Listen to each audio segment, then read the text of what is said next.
যেই জায়গাতে আমার প্রাণের নবীর পা মুবারক পড়ে গেছে, যেই জায়গাতে নবীর পাড়া মুবারক থাকলো, ওই পাড়া দেওয়া পা মুবারকের পদচিহ্নের উপরে যদি আমি ইমাম মালিকের জুতা পরিহিত পাটা যদি আমার নবীর পদচিহ্নের উপর পড়ে যায়, কত বড় না বেয়াদবি হয়ে যাবে।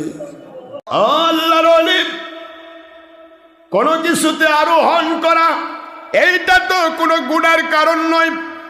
অহুয়া রাকিবুন আলা হিমার, রাকিবুন আলা বুরাক, রাকিবুন আলাল এবেল। আমার নবী ঘোড়ায় আরোহণ করেছেন, গাধায় খচ্চরে আরোহণ করেছেন, বুরাকে আরোহণ করেছেন। আমার নবীজি পাক সাল্লাল্লাহু আলাইহি ওয়াসাল্লাম তিনি তো উটে আরোহণ করেছেন। আপনি কেন কোনো কিছু বাহনের উপর আরোহণ করেন না? ও আল্লাহর ওলি জানতে চায় এমনটি কেন হচ্ছে? সুন্নতের খেলাফ হওয়া তো এটা ভালো নয়। সুন্নতের মান আছে না নাই? ইমামে মালিক বলে, আয় আমার শাগরিদেরা, আয় আমার মাযহাবের অনুসারীরা, আয় আমার ভক্তরা, মুরিদেরা, দ্বিতীয়বার আর কোনো প্রশ্ন করো না। এই কথা যদি পৃথিবীর অন্য কোনো দেশের জন্য হতো আমি মেনে নিতাম। পৃথিবীর সকল দেশে জুতা পরে বেড়ানো সুন্নত আদায় হবে, কোনো সমস্যা নাই। কিন্তু পুরা মক্কা মদিনায় অলিতে গলিতে কোন জায়গায় না জানি আমার নবীজির পা মুবারক পড়ে গেছে। যেই জায়গাতে আমার প্রাণের নবীর পা মুবারক পড়ে গেছে, যেই জায়গাতে নবীর পাড়া মুবারক থাকলো, ওই পাড়া দেওয়া পা মুবারকের পদচিহ্নের উপরে যদি আমি ইমাম মালিকের জুতা পরিহিত পাটা যদি আমার নবীর পদচিহ্নের উপর পড়ে যায়, কত বড় না বেয়াদবি হয়ে যাবে। মদিনার নবী রওজা পাকে বসে বলবে, রে ইমাম মালিক, আমার পায়ের উপর তুমি পাড়া দিয়েছো, সহ্য করতে পারবো না। আমার পা যদি ফসকা পড়ে যায়, মক্কা মদিনায় আমি জুতা পরবো না।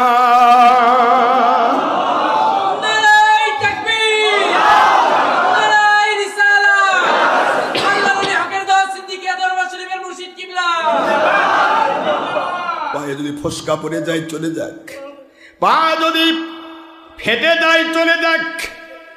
কোথায় কঙ্করাপূর্ণ রাস্তা, পাথর আর পাথর, মরুভূমির তপ্ত বালুকারাশি, পুরা রাজ্যটা শুধু পাথর আর পাথর। এখনো এই মুহূর্তটা যে এসি দিয়ে ভরা, তারপরও পায়ে খালি পায়ে চললে পায়ে ফসকা পড়ে যায়। খালি পায়ে গেলে কি হয়? ফসকা পড়ে যায়। তার প্রমাণ আমি নিজে এবার আমার পায়ে ফসকা পড়েছি, আমার পায়ে ফসকা পড়েছে। খালি পায়ে চলা যায় না, সেখানে ফসকা পড়বেই, পায়ের তলা ফসকা পড়ে যায়। তাহলে সামান্য কয়েকদিন হাঁটা, এখানেই ফসকা পড়ে আমাদের। ইমাম মালিক রহমতুল্লাহ সারা জীবন তার পায়ে জুতা দেননি, তার কি অবস্থা ছিল? একটু কি চিন্তায় আসে? বাংলাদেশে মুন্সিরা কি ফতোয়া দিত, এই সুন্নতের খেলা বেদাত করলো, বেদাত, নবী জুতা পরছে আর জুতা পরবে না। দেও তো একটা মুন্সি ফতোয়া, পারবে কি? এ তাকওয়া সবার পক্ষে সম্ভব নয়। তাকওয়া আলাদা জিনিস, তাকওয়ার মর্যাদা অনেক বেশি। আল্লাহ বলেছেন, ইন্না আকরামাকুম ইনদাল্লাহি আতকাকুম, তোমাদের মধ্যে সে তত বেশি সম্মানিত যে যত বেশি আমি আল্লাহর প্রতি তাকওয়া রাখে, সম্মান সে তত বেশি পাবে। তাকওয়াশীলের মর্যাদা আলাদা। সূরাতুল হুজুরাতের 13 নম্বর আয়াত আল্লাহ বলে দিয়েছেন, ইন্না আকরামাকুম ইনদাল্লাহি আতকাকুম, তোমাদের মধ্যে সেই ব্যক্তিটা আমার কাছে সবচেয়ে বেশি দামি, সম্মানিত। কি রিকশাওয়ালা, কি ভ্যানওয়ালা, কি চাকরিজীবী, কি ব্যবসায়ী, কি কোন দল করে, প্রশ্ন নেই। সেই ব্যক্তি সবচেয়ে বেশি আমার কাছে মর্যাদাবান, যেই ব্যক্তিটা আল্লাহ রব্বুল আলামিনকে ভয় করে, তাকওয়া অবলম্বন করে। জোরে বলুন সুবহানাল্লাহ। তাকওয়ার তো মর্যাদা আলাদা। এখানে কি ফতোয়া দিবেন আপনি? ইমামে মালিক রহমতুল্লাহ আলাইহি বলেন, কেন আমি ঘোড়ায় চড়বো না, গাধায় চড়বো না? হেঁটে হেঁটে হাদিসগুলি সংগ্রহ করব, কারণ আমি যখন ঘোড়ায় চড়ে ঘুরব, আমি যখন ঘোড়ায় চড়ে চলব, আমার ঘোড়ার পায়ের ধুলিটা যদি কোনো মৌসুমের বায়ু এসে আমার নবীর রওজা পাকে পৌঁছায় দেয়, আমার নবীর রওজা পাকে যদি পৌঁছায় দেয় রে মুরিদেরা, তাহলে আমি ইমাম মালিক আল্লাহর হাবিবের কাছে কি জবাব দেব? ইমাম মালিক, তুমি মাতবরি করে অহংকার করে ঘোড়ায় চড়েছ, তোমার ঘায়ে ঘোড়ার পায়ের খুরের ধুলা আমি নবীর রওজা পাশে এসে ঢুকে গেছে, এই সহ্য করতে পারবো না, যার কারণে আমি কখনো ঘোড়ায় বা গাধায় চড়ব না। কোন পজিশনের মানুষ তিনি? সে আল্লাহর ওলি বলেন, আমি রাতের বেলা চিন্তা করলাম মদিনার মাটিরে তুমি বড় ধন্য, তুমি বড় গণ্য, আমি ইমাম মালিক যদি মানুষ না হতাম, মানুষ না হয়ে যদি আমি মদিনার মাটি হতে পারতাম, মদিনার মাটি হইলে কি মর্যাদা বাড়তো জানি না, আমার নবীজির পা মুবারকের অঙ্কন নিয়ে আমি ধন্য হয়ে যেতাম। মদিনার মাটি রে, যদি আমি মদিনার মাটি হয়ে যেতাম, আমার নবীজির রওজা পাক আমার ভিতরেই থাকতো। আমি ইমাম মালিক মানুষ না হয়ে মদিনার মাটি হইতাম।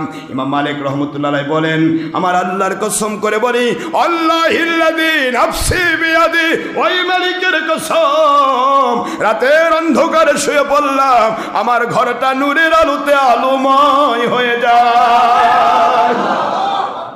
লক্ষ্য করে দেখি আখিরি নবী, দু জাহানের বাদশাহ, সাইয়্যিদুল মুরসালিন মুহাম্মাদুর রাসূলুল্লাহ সাল্লাল্লাহু আলাইহি ওয়াসাল্লাম আমার দরবারে তাশরীফ নিয়েছেন। আল্লাহর বন্ধু, কি খেদমত করব আপনার?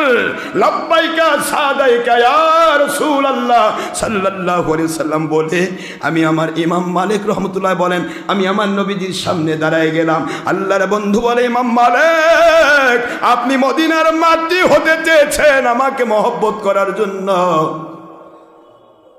আপনার মহব্বতটা আল্লাহর কাছে কবুল হয়ে গেছে, আপনার মহব্বত কবুল হয়ে গেছে। ইমাম মালিক সারা দুনিয়ার মানুষগুলোকে জানায় দেন, দুনিয়ার মানুষেরা যদি পৃথিবীর যে প্রান্তেই থাক না কেন, ওরা যদি আল্লাহর সন্তুষ্টি পাওয়ার জন্য আমি নবীজির মহব্বত যদি ওদের অন্তরের ভিতরে রাখতে পারে, ওদের অন্তরটাই হয়ে যাবে মদিনা।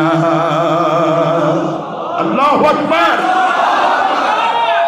মুসলমান, নবীজি পাক সাল্লাল্লাহু আলাইহি সাল্লামকে ইমাম মালিক দেখেছেন।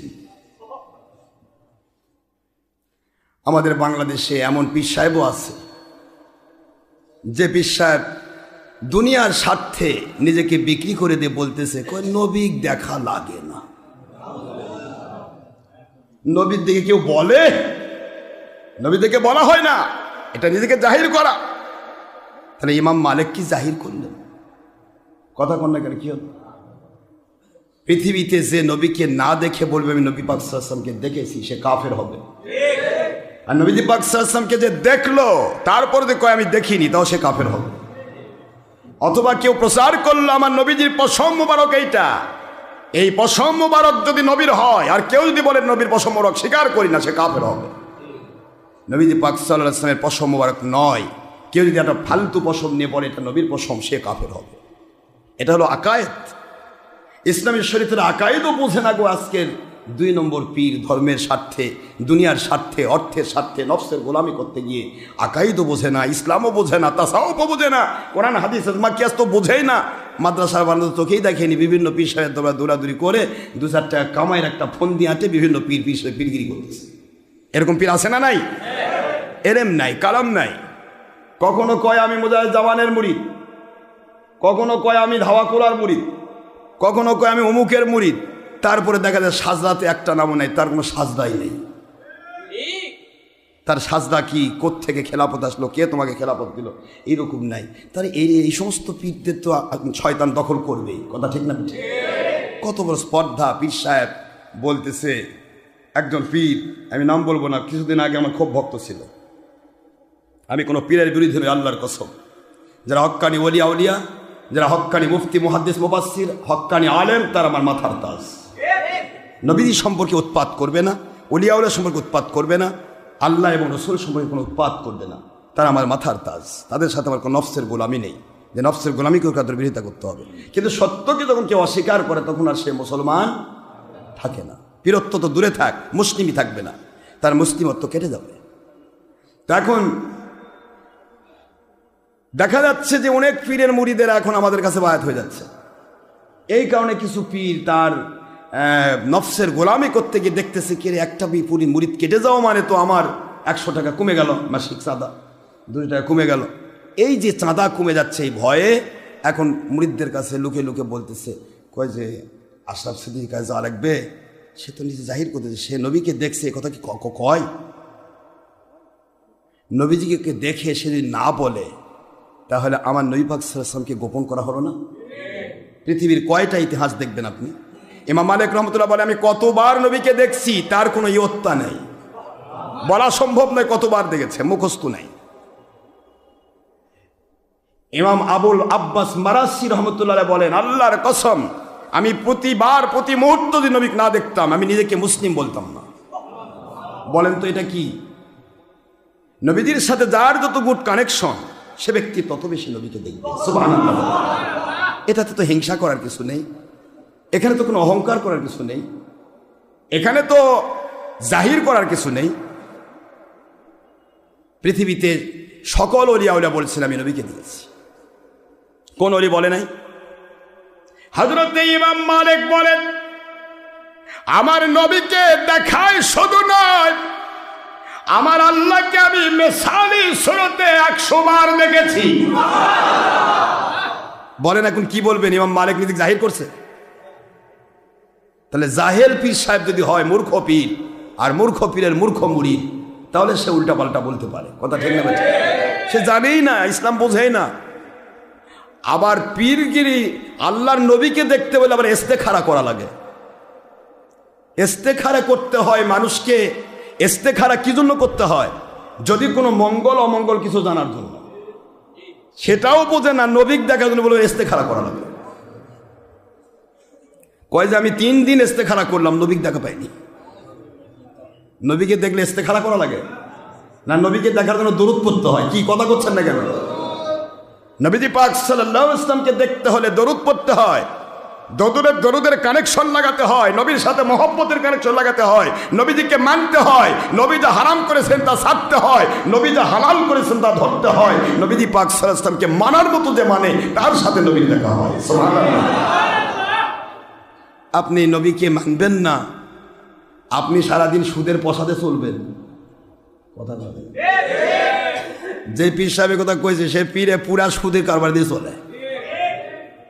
আপনি সারা জীবন মহিলার থেকে বাতাস খাবেন, মহিলাতে টিপে নেবেন, তাহলে কেমনে হয়? তাহলে কেমনে আপনার সাথে নবী দেখা করবে? আপনি 3 দিন কেন 3000 বছর যদি আপনি চেষ্টা করেন, নবীর দেখা সম্ভব নয়। নবীজি দেখা করবে না তো। হুজুর সাল্লাল্লাহু আলাইহি ওয়াসাল্লাম কার সাথে দেখা করেন? যাকে আল্লাহ এবং আল্লাহ রাসূল মহব্বত করেন। এটা জাহিরের কিছু নেই, এটা all right gift of our Allah. যদি কাউকে আল্লাহ কিছু দিয়ে থাকেন সেটা আল্লাহর দয়া।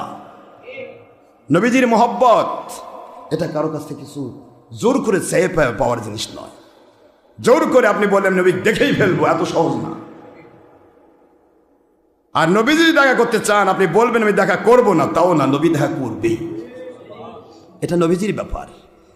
নবীজি পাক সাল্লাল্লাহু আলাইহি সাল্লামকে দেখা কেউ অস্বীকার করে, কত বড় মাপের নফসের গোলাম হলে এই কথা বলতে পারে। নবী দেখা এটা কি মানুষ কয়ে বেড়ায়? দেখছেন?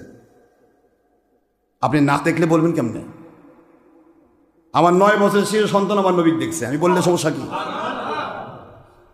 বললে সমস্যা কোথায়? আপনাকে আমি বলিনি আপনি আমার বায়াত হন, বলছি আপনি যে পীরেরই বায়াত হন আমার আপত্তি নেই। প্রত্যেক পীর আমার মাথার তাজ, যদি সে হক পীর হয়, তার মুরিদই আমার ভক্ত। যে পীরের আপনি মুরিদ হন তার আমি ভক্ত, আমি আপনার ভক্ত, আপনি আমার ভক্ত। নবীজির সৈনিক যে সে আমার প্রিয় মানুষ, বাস ক্লিয়ার। এখানে তো কোনো গোলামি নেই। যদি হতো যে আমাদের কাছে আসতে হবে, আপনাকে না আসলে আপনি এই বাতিল, এটা তো কোনো কথা নেই। তাহলে এখানে কেন এই ধরনের নফসের গোলামি হবে? নফসের গোলামি চলছে। নবীজিকে দেখা যায়, দেখলে কওয়া হয় না। কোন জায়গায় লেখা আছে কওয়া হয় না? কোন জায়গায় লেখা রয়েছে বলা হয় না? এই যে ডাক্তার সাহেব আমাদের এখানে আসেন, দিলেন, উনি আমাকে বললেন যে হুজুর 3 দিন আমি দেখলাম আমার নবীজি পাক সাল্লাল্লাহু আলাইহি ওয়াসাল্লাম আমাকে এসে বলতেছেন আপনি ডক্টর আশরাফ সিদ্দিকীর কাছে বায়াত হন যদি হকের উপর থাকতে চান। এটা একটা MBBS ডাক্তার, এই তো হবুল্লাহ সুবুল্লাহ নয়, যা ইচ্ছা তাই বললো মুখ দিয়ে তা তো নয়। MBBS ডাক্তার হতে গেলে, একজন MBBS ডাক্তার এবং বিশেষ ক্যাডার হতে গেলে কত ঘামাতে হয় সেটা আমরা বুঝি। লেখাপড়া কাকে বলে সেটা আমরা বুঝি। তুমি তো লেখাপড়ার বহ বোঝো না, পীরের পিছে ঘুরে তুমি পীর হইছ, তুমি কি করে বুঝবে কোনটার মর্যাদা?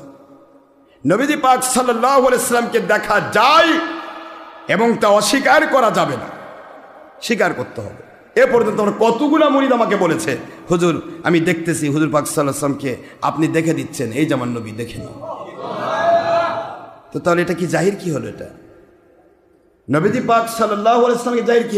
এই যে নাটোরে যে লোকটা আসলো এসে বলতেছে হুজুর আমি শুয়ে পড়েছি, আজরাইল চলে আসছে, আজরাইল এসে গেছে, আজরাইল জান কবজ করার জন্য আসছে। আমি কান্নাকাটি শুরু করে দিলাম। এত বছরে দেখি রাসূল পাক সাল্লাল্লাহু আলাইহি ওয়াসাল্লাম তিনি আমার সামনে।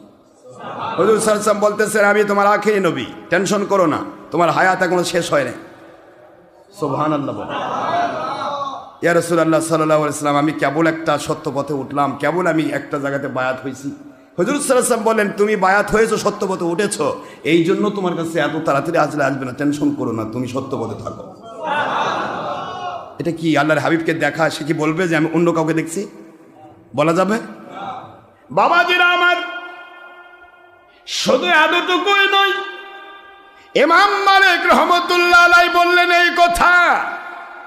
ইমামে আবু হানিফা রাহমাতুল্লাহ আলাইহি বলেন আমার নবীকে আমি বারবার দেখেছি, সুবহানাল্লাহ,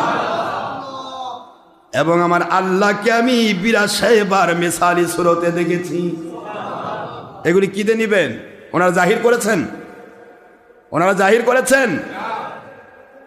সারা বছর রোজা রাখার আমরা চেষ্টা করি, এটাও বলেছে এই বাতিল 72 ফেরকার মুন্সি, এই নফসের গোলাম পীর সারা বছর রোজা রাখে, সেটা আবার কয় সারা বছর রোজা রাখা সহজ, কষ্ট না। দেখো কষ্ট তো ইমাম আজম রাখলো কেমনে? ইমাম আজম রহমতুল্লাহ আলাইহি বলেন আমি একাধারে 36 বছর 3 দিন রোজা ছাড়া, বছরের 5 দিন নিষিদ্ধ দিন ছাড়া আমি 36 বছর রোজা রেখেছি। এটা ইমাম আজম যদি প্রকাশ না করতেন আমরা পাইতাম? ইমাম আজম রহমতুল্লাহ বলেছেন আমি 40 বছর ধরে এশার রোজে ফজর পড়েছি। তাই এশার রোজে ফজর পড়েছেন, এই কথাটা একটু না, এটা খুব বড় কিছু নয়, এখনো সম্ভব। আপনি যে এশা নামাজ, আমরা যখন মাহফিলে যাচ্ছি, মাহফিলে যাওয়ার আগে এশা নামাজ পড়লাম, ওযু করে নিলাম, মাহফিল করলাম, মাহফিল কমপ্লিট হলো, মাহফিল শেষ হয়ে যায় 3টা-4টা বেজে যায়, তাহাজ্জুদ পড়লাম, এর মধ্যে ফজর নামাজ হয়ে গেল, ফজর ওই এক ওযুতে হয়ে গেল। এটা কিসের জাহির? আর আমাদের জিন্দেগি তো প্রতিদিনই ওয়াজ, একদিনও তো ওয়াজ ছাড়া নাই। তাহলে প্রত্যেকটা রাতে আমাদের ঘুম জাগতে হচ্ছে, ঘুমানোর কোনো সুযোগই নাই। তো এটা যদি আমাদের জন্য হয় তাহলে ইমাম আজমের জন্য তো সবসময় সম্ভব। যে আমরা যখন মাহফিলে উঠতেছি তখন তো ওযু লাগে না, বিনা ওযুতেও মাহফিল ওঠে। তাহলে ওযুতে উঠতেছি মানে এশা ছাড়াই না, এশা নামাজ পড়েছি, এশা নামাজ পড়লাম, মাহফিলে উঠলাম। আমাদের প্রত্যেকটা মাহফিল আপনারা জানেন যে আমরা 3টা পর্যন্ত, 4টা পর্যন্ত, অনেক মাহফিল 2টা-3টা হয়ে যায়। মাহফিল কমপ্লিট হলো, বাড়িতে আসতে আসতে 4টা-5টা বেজে যায়। অলরেডি আসলাম, কোনো মতে তাহাজ্জুদের সুযোগটা পেলাম, সেহরির সময় পেলাম, সেহরি তাহাজ্জুদ হয়ে গেল, ফজর রক্ত হয়ে গেল, ওই ওযুতে ফজর হয়ে গেল। তাহলে ফজর ওই ওযুতে, এশার ওযুতে ফজর যদি আমাদের হয় তাহলে ইমাম আজমের হবে না কেন? এটা যার হয় সে বলতে পারে, যার হয় না, যে সারাদিন খালি খাওয়ার উপর খায়, অর্থ ফুসাফুস বাতাস যাবে। যে ই পীরের বাড়ি, ই মুরিদের বাড়ি, ও মুরিদের বাড়ি খালি খাইয়ে বেড়ায়, জম্মের খাওয়া, এই রান খাওয়ায়, ওই থান খাওয়ায়, ওই এটা খাওয়ায়, খাওয়াইতে নাদের পীরক মেরে ফেল দিবে, এরকম ভাব। তা আমরা তো কোনো মুরিদের বাড়িতে খাবারই যাই না, আমাদের কেমনে আপনি খাওয়াবেন? কথা বলছেন না কেন? আমি আশ্চর্য হয়ে যাই, মানুষ যখন শয়তানের কাছে বিক্রি হয় তখন সে সব সত্যগুলিকে অস্বীকার করা শুরু করে। সত্য তো সে মানবেই না, বরং সত্যকে অস্বীকার করে যায়। নাউজুবিল্লাহ। আল্লাহ আমাদের বুঝার তৌফিক দান করুন, আমাদের নফসের গোলামি না করি। নফসের গোলামি করা যাবে না। আল হুব্বু ফিল্লাহ ওয়াল বুগদু ফিল্লাহ। আল্লাহর মহব্বতে কারো সাথে মহব্বত, আল্লাহর মহব্বতে কারো সাথে মন খারাপ। কথা ঠিক না বা ঠিক? নফসের গোলামি করে কারো দুশ্মনী করা যাবে না, নফসের গোলামি করে কারো মহব্বত করা যাবে না। আল্লাহ এবং আল্লাহ রাসূলের মহব্বত নিয়ে করতে হবে, এটাই বুখারীর হাদিস। এখানে উৎপাত করার কি প্রয়োজন আছে? আমরা নবীজি পাক সাল্লাল্লাহু আলাইহি ওয়াসাল্লামকে মানার চেষ্টা করি, যে চেষ্টা করে তাকে আল্লাহ সাহায্য করেন। আপনার চোখ আছে, আপনি চোখ খুললেন, দেখতে পাবেন কয়টা লাইট আছে, 1 2 3 4 5 কি বলতে পারবেন? 1 2 3 4 5 বলবেন। এখন যদি অন্ধ হয় কেউ, চোখ না দেখে, সে যদি কয় আমি দেখি না, তুই দেখিস কেমন? এটা কি খারাপ হলো না বাবা? কথা বলে না কেন? একটা অন্ধ মানুষ, একটা চক্ষুওয়ালা মানুষ, চোখ আছে, সে লাইট দেখতে পাবে, আলো দেখতে পাবে। চোখ নেই, সে আলো দেখবে না, এটা তো স্বাভাবিক। লা তা'মাল আবসার ওয়ালাকিন তা'মাল কুলুবুল্লাতী ফিস সুদূর।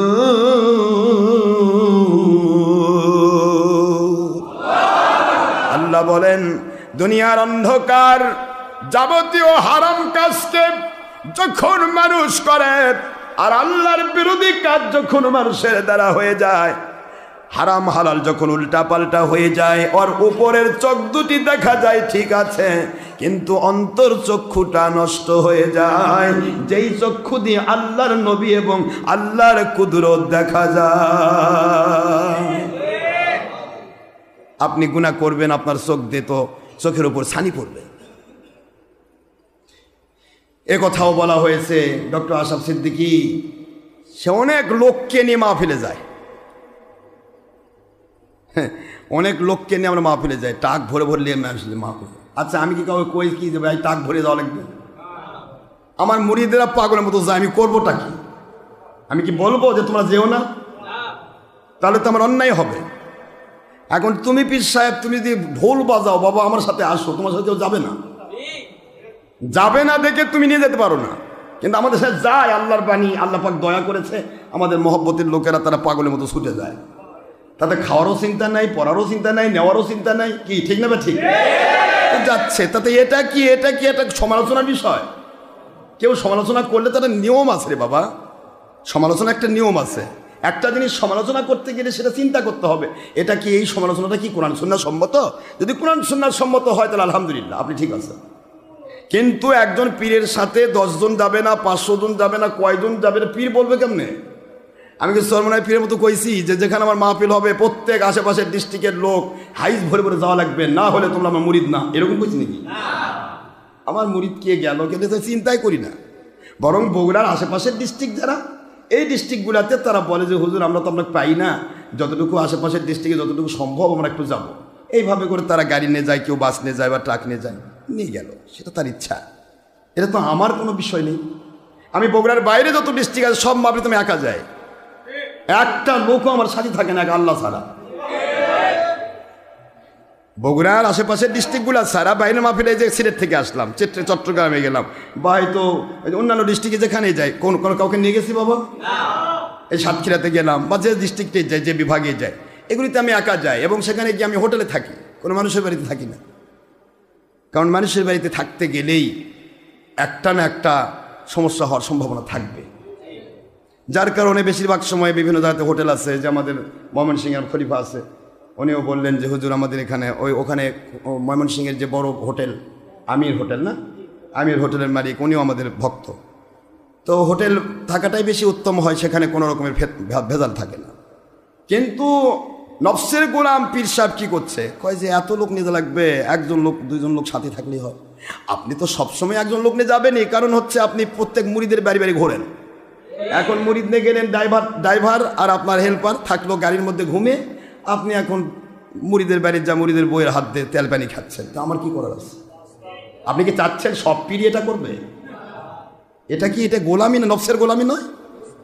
সব মুরিদই চায়, সব মহিলা মুরিদ চায় পীরের সাথে দেখা করতে। কথা করছেন না কেন? মহিলা মুরিদ দেখা পাইলে গেলে তো শান্তি পায়। আর আপনারা এই কামটাই করতেছেন। একটা এলাকায় গেলেন, একবার 1 মাসের জন্য বের হয়ে গেলেন, মুরিদের বাড়ি 3 দিন, ও মুরিদের বাড়িতে 1 দিন, ও মুরিদের বাড়ি 1 দিন, প্রত্যেক মুরিদের বাড়ি বাড়ি যাচ্ছেন, মাশাআল্লাহ মুরিদের বউ টিপে দিচ্ছে, খাওয়াচ্ছে, বাতাস করতেছে, জি হুজুর কেবলা। আবার এখন তো বুড়া হয়ে গেছেন, এখন তার আম্মা নেই, এখন নাতনি হয়ে গেছে, নাতনির থেকে টিপে নিতে আরো মজা না। কথা মানে দেখেন কি হলো। আমি আশ্চর্য হয়ে যাই যারা 2 নম্বর পীরেরা কি করে আমাদের বিরুদ্ধে মিথ্যা কথা বলে, মিথ্যে সমালোচনা করে মানুষকে ধ্বংস করার চেষ্টা করে। আমি আশ্চর্য হয়ে যাই। আপনার মতো চাচ্ছেন? আমার সাথে 1 গাড়ি লোক গেল, 1 গাড়ি লোকের সাথে আমি ডাইরেক্ট মাহফিলে ঢুকলাম, একটা চাও খেলাম না, পানিও খেলাম না, ডাইরেক্ট মাহফিলে উঠলাম, মাহফিল থেকে নামলাম, গাড়িতে উঠলাম, আমার গাড়ি আলাদা যারা আছে সবাই নিয়ে আমরা বাড়িতে চলে আসলাম। কোনো মুরিদের বাড়িতে গিয়ে কারোর সাথে দেখা করার সুযোগ আমাদের নেই, সবাই দেখলো। আর আপনি কি করতেছেন? সুলসুল করে যাচ্ছেন। যাই আস্তে করে মুরিদের বাড়িতে উঠলেন, বাস যত মুরিদের বউ আছে, মুরিদের কথা করছেন, যুবতী বেটি আছে, যা আছে সবার সাথে পাইকারি দেখা। আপনি তো এটাই ভাবতেছেন যে আশরাফ সিদ্দিকী ওই রকম পিসাবি হোক। আমি আপনাদের খেদমতে আরজ করছি, কোন পীর সাহেব হন আর মুফতি মুহাদ্দিস হন, ডক্টর আশরাফ সিদ্দিকীর ব্যাপারে সমালোচনা করতে গিয়ে একটু চিন্তা করবেন, ভাবনা করবেন, একটু ভাবনা করবেন। গরুর পায়খানা করা দেখে, হাতির পায়খানা করে দেখে যদি এখন একটা এই সার পোকা যদি কয় অত বড় পায়খানা আমিও করবো, হবে?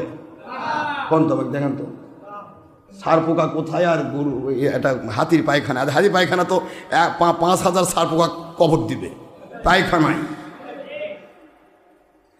হাতিটা বোঝেন তো নাকি? হাতি তার একটা পায়খানা অনেক বড়, একটা মল ত্যাগ করলে এটা অনেক বড়। ওই সার পোকা আর ইন্দুর, 500 ইন্দুর যে এক জায়গায় থাকে, ওই 500 ইন্দুর বন্ধ হয়ে যাবে এই এক পায়খানা দিয়া। কথা করছেন না কেন? এখন এই ইন্দুর যদি কয় হাতি এত বড় পায়খানা করা পারে, আমি পারি না কেন? তোমার ক্যাপাসিটি তো ছোট, তোমার সার্কিটই তো ছোট, সফটওয়্যারই তো ছোট। এই জন্য চিন্তা ভাবনা করতে হবে, আমল করুন, আল্লাহ এবং নবীকে মানুন, ইনশাআল্লাহ আপনিও নবীকে প্রতিদিন দেখতে পাবেন। হিংসা কেন, অহংকার কেন? এখানে হিংসার কিছু নেই। বাবাজিরা আমার, আল্লাহর জমিনে এসেছি আল্লাহকে মানার জন্য। আল্লাহকে মানাই হলো আমাদের মূল উদ্দেশ্য, ঠিক না? ঠিক। নবীজিকে মানাই হলো আমাদের মূল উদ্দেশ্য। যত বেশি আল্লাহ এবং নবীকে মানতে পারবেন, যত বেশি গুনাহ ছাড়তে পারবেন, তত বেশি আল্লাহ এবং নবীর সাথে আপনার কানেকশন হয়ে যাবে। বাংলাদেশের প্রধানমন্ত্রীর সাথে আপনি দেখা করবার চান, জানতো হঠাৎ করে পারবেন? ও প্রধানমন্ত্রী, আমি বিএনপি নেতা, আপনার সাথে দেখা করতে চাই। প্রধানমন্ত্রী কই, বিএনপি নেতা তুমি, বিএনপি নেত্রী খালেদার সাথে দেখা করো, আমার সাথে যাও। কি বলবে না? কথা করছেন না কেন? না কি ভুল বললাম?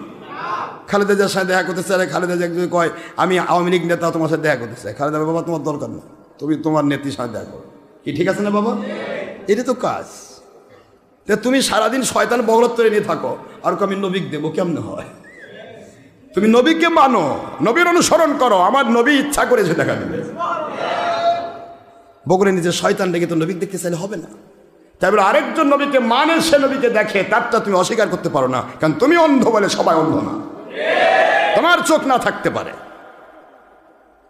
আমার বড় আশ্চর্য লাগে, মানুষ কি করে শেষ বয়সে এসে ভীমরতি ধরে। শেষ ভালো যার, সব ভালো তার। শয়তান, আমি আগে বলেছি যে শয়তান প্রত্যেকটা ভালো ভালো রাস্তার মোড়ে মোড়ে সে দাঁড়িয়ে থাকবে মানুষকে ধোঁকা দিয়ে জাহান্নামে বানানোর জন্য। যেই মানুষটি কয়েকদিন আগে বলল যে হযরত মঈনুদ্দিন চিশতি রহমতুল্লাহ আলাইহি আমাকে বলতেছে ডক্টর আশরাফ সিদ্দিকীকে এ জগতে কবুল করা হয়েছে, আপনারা তার সাথে থাকবেন। সেই ব্যক্তি বলতেছে আমি 3 দিন ইস্তেখারা করলাম, নবীর সাথে দেখা পাইলাম না। লাস্টে আমার মুর্শিদ কেবলা আসে করছে আশরাফ সিদ্দিকী যা কইছে তা ঠিক না, ওটা আপনার মুর্শিদ কেবলা না, ওটা শয়তান, এটা ইবলিস বলেছে।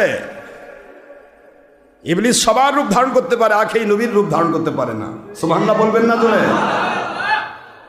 কারণ আপনি ইবলিস নিয়ে ঘোরেন। নবীকে দেখার জন্য ইস্তেখারা করতে হয় না, নবীকে দেখার জন্য কিচ্ছু লাগে না, খালি একটু দুরূদ শরীফ পড়বেন, শুয়ে পড়বেন, মালিক দেখা করবেন। হুজুর সাল্লাল্লাহু আলাইহি ওয়াসাল্লাম এত সহজ, যারা আল্লাহ নবীকে ভালোবাসে তাদের জন্য সহজ।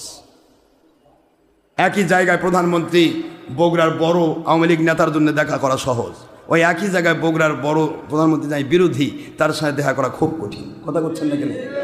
বিরোধী যদি শোনে, যে প্রধানমন্ত্রী শোনে অমুক বুগলার অমুক চোর টপটের সন্ত্রাসী আমার বিরোধী, আমার বিরুদ্ধে কথা কয়, আর যদি যদি বারবার মেসেজ পাঠায় আমি আপনার সাথে দেখা করতে চাই, তাহলে প্রধানমন্ত্রী বলবে বাবা তোমার সাথে দেখা করার দরকার নেই, তুমি আমার বিরোধী। কথা করছেন না কেন?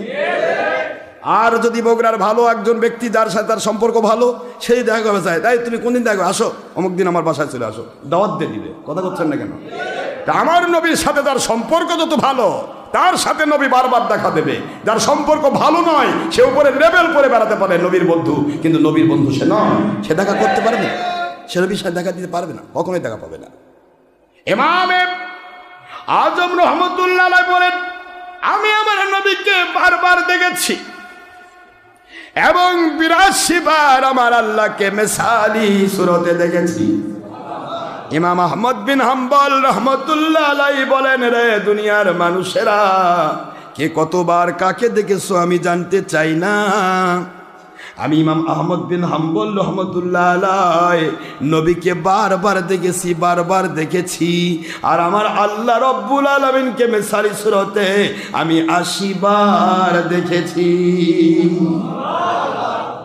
আল্লাহকে দেখা, নবীকে দেখা, এগুলি কথা বলা, এটা যদি জাহির হতো তাহলে ইমাম আজম, ইমাম মালিক, ইমাম আহমদ বিন হাম্বল, ইমাম শাফি সবাক বাদ দেয়া লাগবে, বাতিল ৭২। আস্তাগফিরুল্লাহ বলবেন না? জাহির বলে হয়, কথা বললে জাহির হয়? সত্য বললে জাহির হবে? সত্য বলতে হবে। সত্য বলা উত্তম জিহাদ, সত্য গোপনকারী বোয়া শয়তান। কে মানলো কে মানলো না, কে ভালো বললো কে মন্দ বললো, ওদিকে তাকানোর টাইম নাই।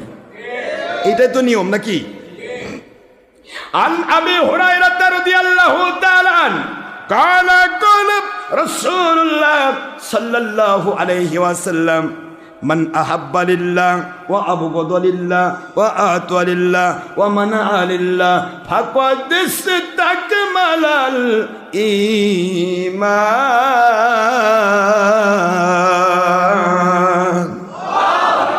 আবু দাউদ বদুল মজুদ মিশকাত মিরকাত আশাদুল মাসউদ তারমিজি দারিক মুসনাদ আব্দুর রাজ্জাক মুসান্নাফ ইবনে আবি শাইবা ওয়া গায়রা যালিকা 50 কিতাবান সহিহা।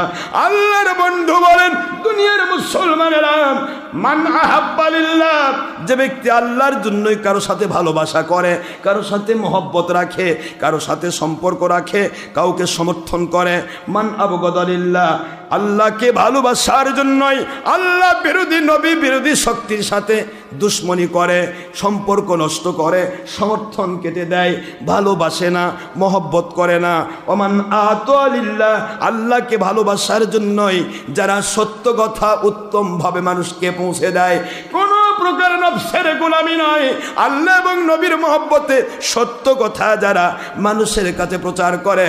ওমান আহাতুল্লাহ ওয়াম মানা লিল্লাহ, আর যে ব্যক্তি আল্লাহকে পাওয়ার জন্য, নবীকে পাওয়ার জন্য, যেই ব্যক্তি যেই মানুষ আল্লাহর সন্তুষ্টির জন্য বিরোধী, আল্লাহ বিরোধী নবী বিরোধী কাজ থেকে মানুষকে নিষেধ করে, ভালো কাজে আদেশ করে, মন্দ কাজে নিষেধ করে, আল্লাহর পক্ষে কথা বলার উদ্দেশ্যে, আল্লাহর সন্তুষ্টি হাসিল করার জন্য, নয় নফসের গোলামি, নয় নফসের গোলামি, নয় কিছু পাওয়া না পাওয়া, নয় দলের স্বার্থ, নয় ব্যক্তি স্বার্থ, এই উদ্দেশ্যে যদি কেউ আল্লাহর সন্তুষ্টিকে হাসিল করার জন্য যদি সত্য কথা বলে আর অসত্যের বিরুদ্ধে বলে, আল্লাহর হাবিব বলেন, ফাকাদ ইস্তাকমালাল ঈমান, ওরাই হবে ঈমানে পরিপূর্ণ মানুষ, যেই ঈমান তাকে আল্লাহর সন্তুষ্টির মধ্য দিয়া জান্নাতে পৌঁছায়া দেবে।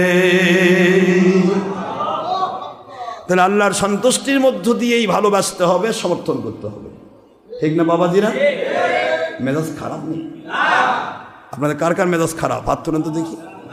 মন খারাপ নেই তো?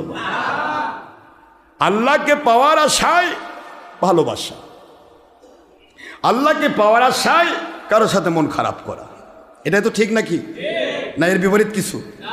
আসো, ইমাম মালিক রহমতুল্লাহ কথা বললেন। ইমাম মালিক রহমতুল্লাহ বললেন, আমার নবীজির সাথে বারবার দেখা হয়েছে। যত ইমামে যাচ্ছেন আমার ভারত পাকিস্তান বাংলাদেশে বারবার যিনি বাহাস করেছেন, নাম তার রুহুল আমিন বশিরহাটি রহমতুল্লাহ আলাইহি, 22 মন 23 কেতাবের হাফেজ, হাফিজুল হাদিস বলা হয়, বাহরুল উলুম বলা হয়।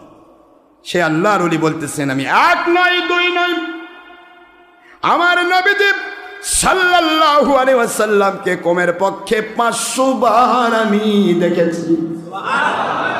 কয়শো বার? তাহলে এই 2 নম্বর পীর কি করবেন? রুহুল আমিন বসিরহাটি রহমতুল্লাহ আলাইহি তিনি বলছেন আমাকে আমি নবীজিকে 500 বারের বেশি দেখেছি। 500 বার দেখছে, এই কথা বলা রুহুল আমিন বসিরহাটির জন্য গুনার কাম হয়নি? জাহির করা হলো না? আস্তাগফিরুল্লাহ। আমি কি বলি এদেরকে? এরা ভাবতেছে যে আমরা যেরকম কানা কোনদিন দেখি না, সবাই দেখবে না, এরকম ভাব। দেখলো বললো কেন? জাহির করা হচ্ছে। আর যারা জানলো যে হুজুর তো হুজুর আল্লাহ নবী দেখছে, এখন আমার মুরিদ যদি না থাকে তাকে বায়াত হয়ে যায়। কি কোন আপনার কথা করছেন না কেন? তোমার মুরিদ তুমি চাইনি বাবা, তোমার মুরিদ তুমি টানে ধরে থাকো, আর আমার মুরিদ আমি ছেড়ে দিয়ে রাখছি। যেখানেই পাও কোনো হক করি যদি পাও তার কাছে চলে যাও, আমার কোনো আপত্তি নেই। আমার দায়িত্ব তোমাদেরকে আল্লাহর সন্তুষ্টি পথ দেখানো, আমার দায়িত্ব আমার নবী প্রেম শিখানো, আমার দায়িত্ব তোমাদেরকে আমার বগলের মধ্যে নিয়ে রাখা না। আমার এই চিন্তা নেই। তবে যে আমার মহব্বত করবে আল্লাহর সন্তুষ্টি পাওয়ার জন্য, যদি আল্লাহ দয়া করে কিয়ামতে আমাকে জান্নাত দেন, তাহলে ইনশাআল্লাহ সে আমার সাথে জান্নাতে যাবে। আর যদি আমি জাহান্নামে যাই বাবা, আমি তখন বলবো বাবা আমি নিজেই জাহান্নামী, তোমাদেরকে নিব কেমনি? কি কথা কন না কেন? কি ঠিক আছে না বাবা? নাকি আর সে বড় কিছু বলা যাবে? যদি আল্লাহ দয়া করে জান্নাত দেন, আমাদের সাথে যারা টেকে থাকবে মৃত্যু পর্যন্ত। পীর মুরিদির সম্পর্ক ঠিক ওই রকম, বোঝা রাখেন। একটা মেয়ে বিবাহ হলো, ওই মেয়ের স্বামীটা তালাক দিল, দিয়ে যদি সে আরেক স্বামী ধরে, তাহলে সংসার সেই মেয়েটার জীবনটা জাগতে কাটবে। কথা কি বোঝা যাচ্ছে? যেই স্বামী দিয়ে ওই মেয়েটার জীবন কাটবে, যদি কোনোদিন জান্নাতে মিলন হয় তাহলে ওই স্বামীর সাথে তার মিলন হবে। আগে যদি 4 আর 20টা স্বামীও চলে যায়, একটার সাথে তার মিলন হবে না। কথা করছেন না কেন? বিষয় হলো কোন হক্কানি ওলির কাছে আপনি বায়াত হয়েছিলেন, ওই ওলির কাছে থেকে যদি আপনি মারা যান, আপনি ওই ওলির সাথে হাসর হবে। কথা বুঝতে পেরেছেন আপনি? যেই ওলির কাছে থেকে আপনি মারা যাবেন, মনে করেন আগে আপনার 4টা পিসাব ছিল, এক পীর দেখলেন কে এই পীর না ভিডিও করে, তালাক দিলাম। কথা কোন নাই? আর এক পীর দেখলেন এই পীর না বেরিসের থেকে টিপে নেয়, তালাক দিলাম। কারণ আল্লাহ এবং নবীর মহব্বতে তালাক দেওয়া ফরজ। কথা করছেন নাকি? তালাক মানে কি? ত্যাগ করা। তালাক মানে কি? ছেড়ে দেওয়া, ছেড়ে দেওয়া, ছেড়ে দিলাম। আরেক পীরের কাছে পড়তে গেতে পারে, এ পীর না কি সুন্দর কয়, আমাদের পীর ভোট দিলে নবী ভোট পাবে, এটা ভোট আলা পীর, একও তালাক দিলাম। আরেক পীর দেখতেছেন যে এই পীর সব ঠিক আছে, সব দিক তো ঠিকই দেখতেছে, আল্লাহর রহমত সব ভালো আছে, কিন্তু প্রতি মাসে 10,000 টাকা দেয় লাগবে। এই না অর্থের লোভী জালেম, এ জালেমক তালাক দিলাম। এইভাবে করে দিতে দিতে যদি আপনি 20টাও তালাক দেন, আল্লাহকে তোর প্রতি আমার আপত্তি নেই, হকটা খুঁজে বের কর, ওটার সাথে মর, ওর সাথে তুই জান্নাতে যাবি। কথা কি বোঝা যায় বাবারা? এই হলো মূল বিষয়, হক খুঁজে বের করা। সব ভালো, শেষ ভালো যার, সব ভালো তার।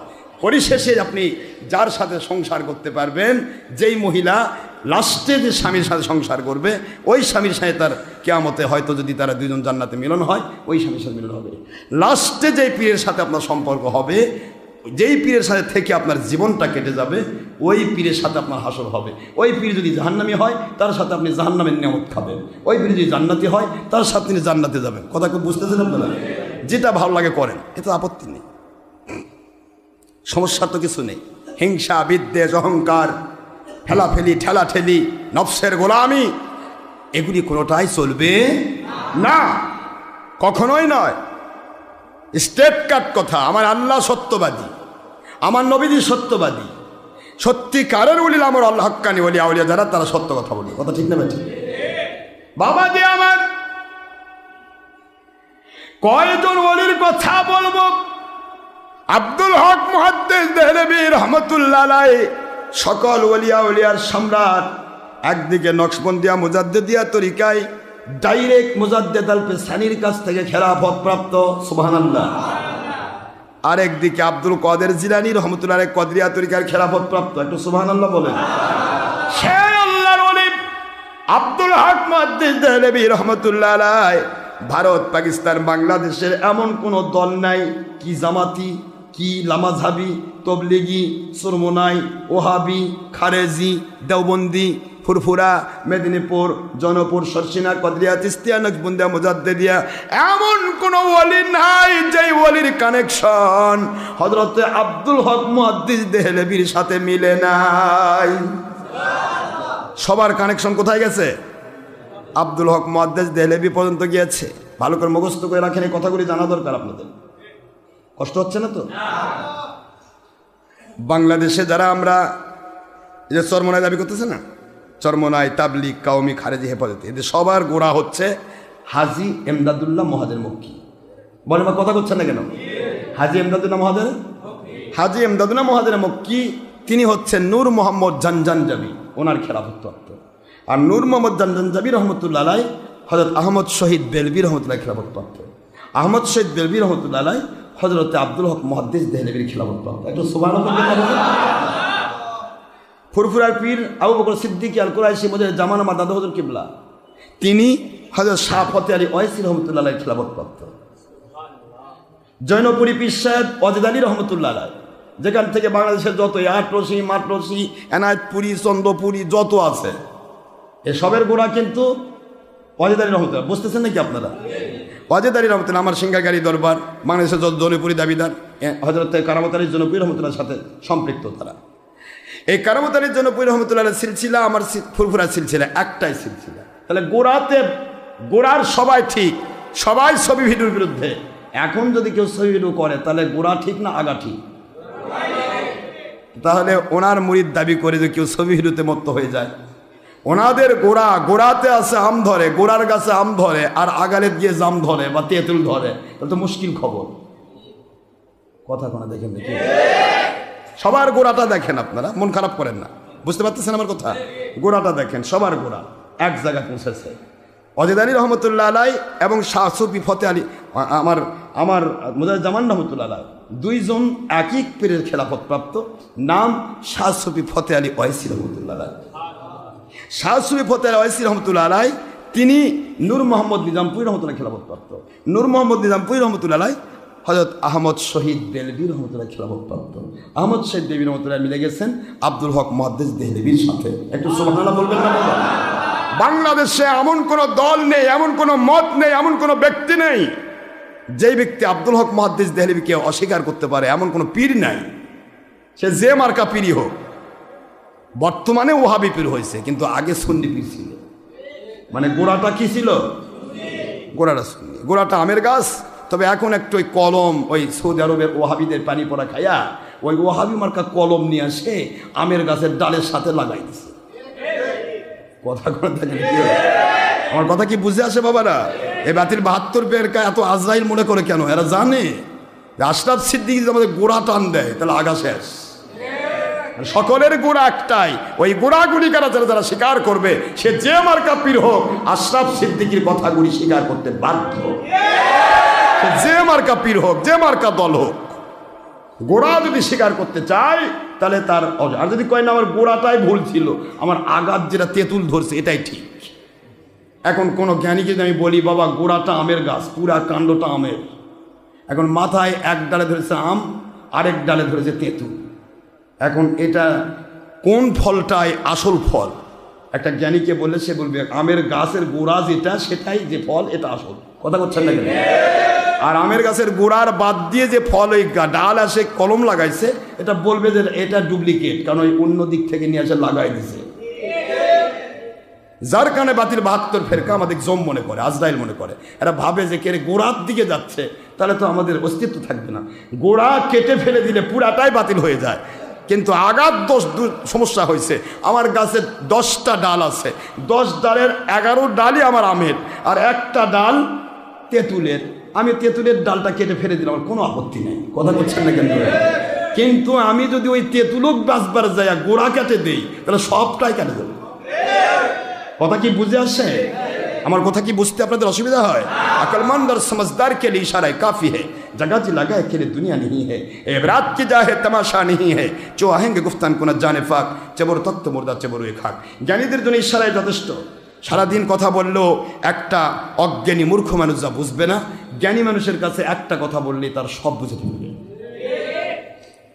সুতরাং আপনারা কি আমার কথায় কষ্ট নিচ্ছেন? তাহলে সবের গোড়া আব্দুল হক মুহাদ্দিস দেহলভী তিনি কি বলছেন? আয় আল্লাহ, मेरे कोई अमल ऐसा नहीं है, আমার আল্লাহ আমার এমন কোন আমল নেই जिसे अपने दरबार में पेश करने के लायक समझा, যেটা আপনার দরবারে পেশ করার মতো যোগ্যতা সম্পন্ন। ও আল্লাহ, मेरे तमाम अमल फसादियात मौजूद रहते हैं, আমার প্রত্যেকটা আমলের ভিতরে অসংখ্য ভুল ত্রুটিতে ভরা থাকতে পারে। নামাজ, রোজা, হজ, যাকাত, ফরজিয়াত, ওয়াজিবাত, সুন্নিয়াত সব আমি আদায় করি কোরআন সুন্নাত মাকে আসমানার জন্য, কিন্তু কোন ইবাদত কবুল হয়েছে আমি গ্যারান্টি পাই নাই। সুবহানাল্লাহ কোন কোন ইবাদত কবুল হলো আমি গ্যারান্টি পাই নাই। সারা জীবনের আমল আমি করলাম, লাস্টে যদি আল্লাহ বলে তোমার কোন আমল আমি কবুল করি নাই, বলার কিছু থাকবে? এই জন্য তিনি বললেন মেরে তামাম আমল ফাসাদিয়াত মৌজুদ রহতে হে, আমার প্রত্যেকটা আমলের মধ্যে ফাসাদিয়াত মৌজুদ রয়েছে, ভরপুর রয়েছে। আলবাত কেবলমাত্র শুধুমাত্র একমাত্র মুঝে আমি হাকির ও ফকির কায়েক, আমি অদম আব্দুল হক মুহাদ্দিস দেহলভী, আমার এক আমল से तेरे जाते पाक की गायबात को बहुत शानदार होता है। আমার একটি মাত্র আমল এমন রয়েছে যেই আমলটা দুনিয়ার সব আমল বরবাদ হতে পারে, কিন্তু এই আমলটা বরবাদ হওয়ার মতো নয়। ও আল্লাহ, যে আমলটা কবুল না হয়ে পারে না, কারণ এই আমলটা আমি নবীর মহব্বতের জন্য করেছি। আর আপনার হাবিবও বলেছেন, আপনিও বলেছেন, নবীর মহব্বতের নাম হলো ঈমান। নবীর মহব্বতের নাম কি? ঈমান নিয়ে যদি কেউ কবরে যায় তার জান্নাত ওয়াজিব হয়ে যায়। ঈমান হারা হয়ে যদি কবরে যায় তার জীবনের সব আমল বরবাদ হয়ে যায়। সুতরাং ঈমান হলো নবীর মহব্বত। আল্লাহ, নবী প্রেমের মহব্বত নিয়াম আমি যে আমলটি করলাম, এই আমলটাই সবচেয়ে চমৎকার, সবচাইতে জাকজমকপূর্ণ। সে আমলটা ওই আমলটা এইটা কে মজলিসে মিলাদ কে মোকে, মজলিসে মিলাদের মাহফিলে মে আব্দুল হক মুহাদ্দিস দেহলভী খারে হোকর সালাম পড়তা হুঁ। আমি আব্দুল হক মুহাদ্দিস দেহলভী, আমার ভক্তরা মুরিদেরা সবাই দাঁড়িয়ে দাঁড়িয়ে সালাম দিয়ে থাকি। आय अल्लाह, इस अमल मेरे नाजात का जरिया कर देता है। এই আমলটা আমি আব্দুল হক মুহাদ্দিস দেহলভীর জন্য নাজাতের ওসিলা বানাই দিবেন। এই কথা আব্দুল হক মুহাদ্দিস দেহলভী বলল। আজকে ফুরফুরার নাম করে একদল বের হয়ে গেছে, আব্দুল্লাহ জাহাঙ্গীরের পথের মানুষ। কথা করে দেন, আব্দুল্লাহ জাহাঙ্গীর ওয়াহাবির মুরিদ। এই ওয়াহাবির মুরিদ ফুরফুরার মানাম করে ভাঙে গেছে, যায় কয় যে মিলাদে কিয়াম করলেও হয়, না করলেও হয়। কিয়াম না করলে তো তুই করিস কে? তোর দাদা করলো কেন? ওই এগুলা নিয়ে অত বাড়াবাড়ি নাই। আরে যেটা বাড়াবাড়ি নাই সেটা করার দরকার কি? ফেলে দিলেই তো হয়। তোরা করিস কেন? তোরা একদিকে বলিস আমি ফুরফুরা, আরেকদিকে বলিস কি আমের দরকার নাই, করলেও হয়, না করলে হয়। তুই তো ওয়াহাবি মার্কা ফুরফুরা বেটা। মুজাদ্দিদে জামান আবু বকর সিদ্দিক আল কুরাইশি রাহমাতুল্লাহ তো কোনোদিন বলেন নাই কিয়াম না করলেও হয়। কথা করছেন নাকি? মুজাদ্দিদ আল পেশানি রহমতুল্লাহ আলাই তিনিও বলেননি, আব্দুল হক মুহাদ্দিস দেহলভী রহমতুল্লাহ তিনিও বলেননি, বরং বললেন এই আমল আমার নাজাতের ওসিলা বানিয়ে দিয়ে। যা না করলেই হয়তো আবার নাজাতের ওসিলা হয় কি করে? এরা সব লাইনে থাকতে চায়, মানে খারেজির থেকেও পায়খানা খাবে, ওহাবির থেকেও পায়খানা খাবে, তবলিগি সুরমুনায় সবার কাছ থেকে মাল খাবে, আর কবে আমি ফুরফুরা। তোর ফুরফুরার দরকার নাই তো, তুই কেন ফুরফুরা ছেড়েছিস? মিলাদ শরীফে কিয়াম করা আদব। আমার নবীর সামনে কি নবীর শানে আদব আমরা বুঝি আদবে আউলিয়া বেআদবে শয়তান। পরিষ্কার। কিয়ামকে ফরজ নয়, ওয়াজিব নয়, কিচ্ছু বলার দরকার নাই। শুধু আমি বলবো আমার নবীর শানে বেয়াদবি করা কি? নবীর শানে বেয়াদবি করলে কি ঈমান থাকে? পাকা ঈমানদার। তাহলে এরা সুলজুর করে বলে, মানে ফুরফুরা, আমি ফুরফুরার হুজুর, আমার ফুরফুরা শরীফের এখন আমার হুজুররা আছেন, কোন আল্লাহর ওলি মিলাদের বিরুদ্ধে কিয়ামের বিরুদ্ধে বলেন নেই। সুবহানাল্লাহ বলেন। সবাই মিলাদ কিয়ামের পক্ষে। মিলাদ কিয়ামি একটা দলিল যে আমি ফুরফুরার সন্তান। মিলাদ কিয়ামি দলিল আমি হক্কানি ওলিদের পক্ষের মানুষ। এটা সিম্পটম। করুক আর না করুক আমার আপত্তি নাই, করলে সে ফুরফুরা, না করলে সে ফুরফুরার বাতিল। মিলাদ কিয়ামকে নিয়ে আজকে কত তুজো কয়, মিলাদ করলেও হয়, না করলেও হয়। না করলেও হয়তো তুই করিস কেন বাবা, বাদ দে। তো বাদও তো দিতে পারিস না, কারণ বাদ দিলেই বুঝবে যে এটা তো আমের গাছ নয়, এটা তো জামের গাছ। একটা আলেমকে, একটা হক্কানি ওলিকে, একটা পীর সাহেবকে, একটা মুফতি মুহাদ্দিস মুবাসসিরকে, একটা আন্তর্জাতিক খ্যাতি সম্পন্ন বক্তাকে চিনার প্রথম উপায় সে মিলাদ কিয়ামের পক্ষে না বিপক্ষে। যদি পক্ষে হয় সে হক, যদি বিপক্ষে হয় তার আকীদা নবী মাটির মানুষ, নবী আমাদের মতো বড় ভাইয়ের মতো, নবীর সম্পর্কে উল্টা পাল্টা বলনেওয়ালা। এরা কখনোই হক ফেরকা নয়, এরা বাতিল ফেরকা।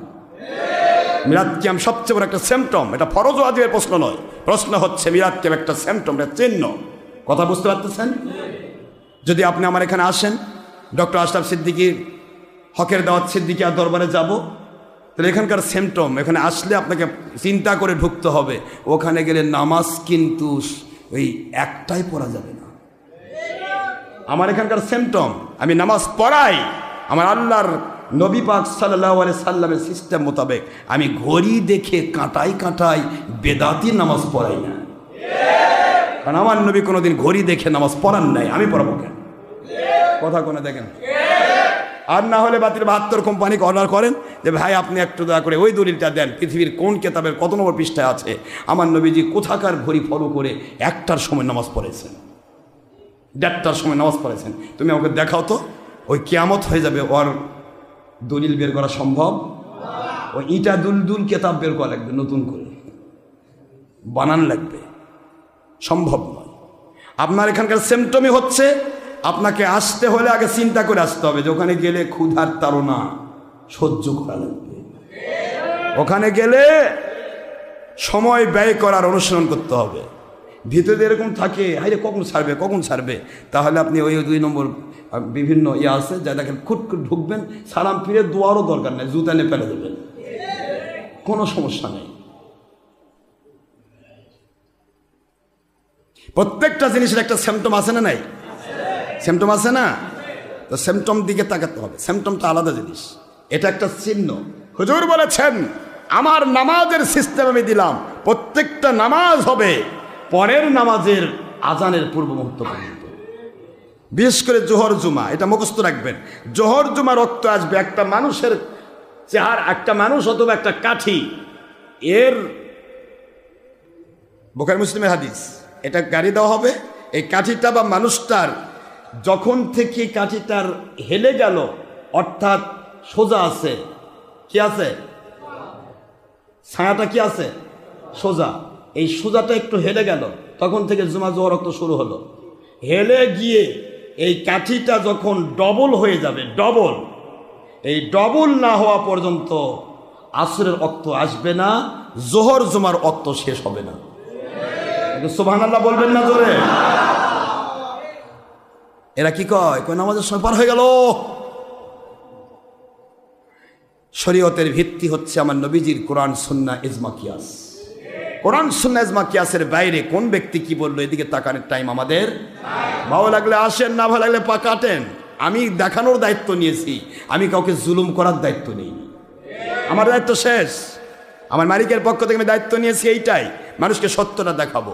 ভালো যে সত্যের পক্ষে সে দৌড়াবে, যে মিথ্যার পক্ষে জেনে শুনে আমাদের বিরোধিতা করবে, আমার কোনো আপত্তি নেই। মিথ্যা তো মিথ্যাই। লানাতুল্লাহি আলাল কাযিবিন। মিথ্যাবাদীর উপর আল্লাহর লানত।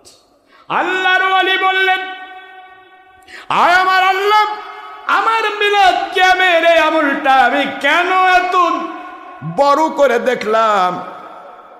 আব্দুল হক মুহাদ্দিস দেহলভী রাহমাতুল্লাহ আলাইহি মিলাদ কিয়ামকে বড় করে দেখতেছেন, নাজাতের ওসিলা বানাচ্ছেন। আর আমরা বলতেছি করলেও হয় না করলেও হয়, মানে তুই হলি তেঁতুলের গাছ। আমের গাছে যদি তেঁতুলের ডাল ধরে যায় ওটা আমি কেটে ফেল দেব, তালাক দেব। কিন্তু আমের গাছের আম টিকাবার গিয়ে আমি আমের গোড়া, তেঁতুল টিকাবার গিয়ে আমের গাছের গোড়া কাটতে পারবো না। আব্দুল হক মুহাদ্দিস দেহলভী বলেন, কেন আমি এত গুরুত্ব দিলাম? দুনিয়ার কোনো আমলে আমি, কোনো ক্ষেত্রে আমি কোনো আমলের গ্যারান্টি পাই নাই, কিন্তু মিলাদ কিয়াম যখন করলাম ওই যে সেই কথাটা তবারক দিতে পারলাম না। তবারক আমি বুট ভাজা দিলাম, বুট ভাজা তবারক দিয়া আমি আমার ঘরের ভিতরে শুয়ে পড়লাম। রাতের অন্ধকারে দেখি আমার অন্ধকার ঘরটা নূরের আলোতে আলোময় হয়ে যায়। আমি তাকায় দেখি দু জাহানের বাদশা সাইয়্যিদুল মুরসালিন আখিরি নবী মুহাম্মদুর রাসূলুল্লাহ সাল্লাল্লাহু আলাইহি ওয়াসাল্লাম, তিনি এসে বলে, আব্দুল হক মুহাদ্দিস দেহলভী, আপনি যে মিলাদ করেছেন, কিয়াম করেছেন, আপনি যে তবারক দিয়েছেন, মিলাদ কিয়াম তবারক আল্লাহর কাছে, নবীর কাছে কবুল হয়ে গেছে। কোনো আমলের ব্যাপারে আমি গ্যারান্টি পাই নাই, এই আমলে আমি গ্যারান্টি পাইছি কবুল হয়ে গেছে। আপনার তবারকটা আমারও হাতে নিয়ে নেন, আপনার তবারক আমি আপনাকে বোঝার জন্য দিলাম। আব্দুল হক মুহাদ্দিস দেহলভী বলেন, ঘুম থেকে উঠে গেলাম, লক্ষ্য করে দেখি নবীজির মেশকো আম্বরের সুঘ্রাণ এখনো আমার ঘরের ভিতরে। এরপরেও আমার নবীজির দেওয়া সেই তবারকের বুট ভাজি আমার হাতে বিদ্যমান। আমি এই কথাটা বললাম এই জন্যই, হযরত আব্দুল হক মুহাদ্দিস দেহলভী বলেন, আমার নবীজি পাক সাল্লাল্লাহু আলাইহি ওয়াসাল্লাম থেকে আমি গ্যারান্টি পেয়ে গেলাম আমার মিলাদ কবুল হয়েছে, কিয়াম কবুল হয়েছে, আমার বুখারীর হাদিস মোতাবেক তুতিমুত্তাম, মানুষকে খাদ্য খাওয়ানো কবুল হয়ে গেছে। এই কবুল গ্যারান্টিটাই আমার নাজাতের ওসিলা বানাতে চায়।